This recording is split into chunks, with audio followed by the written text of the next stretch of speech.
దర్వాయి మండలం డబ్ల్యూఎల్ఎం వన్యప్రాణి విభాగ అటవీ శాఖ అధికారులపై అర్ధరాత్రి దాడి చేశారు. దమరవాయి గ్రామ సమీపంలో పోడు భూమిలో మోటార్లను తొలగిస్తున్న జేసీబీని అడ్డుకున్నారు ఫారెస్ట్ అధికారులు. జేసీబీని రేంజ్ కార్యాలయానికి తరలించే క్రమంలో మార్గ మధ్యలో జేసీబీ ఓనర్ తన అనుచరులతో కలిసి అటవీ అధికారులపై రాడ్లతో విచక్షణ రహితంగా దాడి చేశారు. తీవ్ర గాయాలైన అటవీ శాఖ అధికారులను మెరుగైన చికిత్స కోసం వరంగల్కు తరలించారు తోటి ఉద్యోగులు. దాడిని తీవ్రంగా ఖండించారు అటవీ శాఖ జూనియర్ ఫారెస్ట్ అధికారుల సంఘం.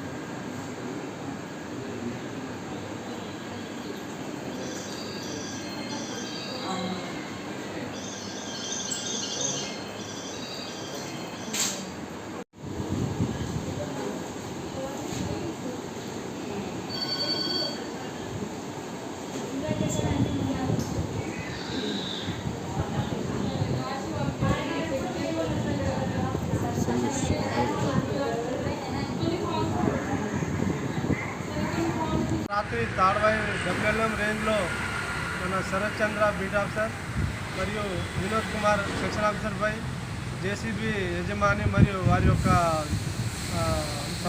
వాళ్ళ అనుచరులు వచ్చి మన అధికారులను అటాక్ చేసి తీవ్రంగా గాయపరిచినందుకు మన జూనియర్ ఫారెస్ట్ ఆఫీసర్ అసోసియేషన్ తీవ్రంగా ఖండిస్తుంది. దీనిపై తదుపరి చర్య నిమిత్తం అధికారులను మరియు పోలీసు కలెక్టర్ను వాళ్ళ యొక్క దృష్టికి తీసుకొచ్చి తదుపరి కార్యాచరణను కూడా మేము ప్రకటిస్తామని తెలియజేస్తున్నాం.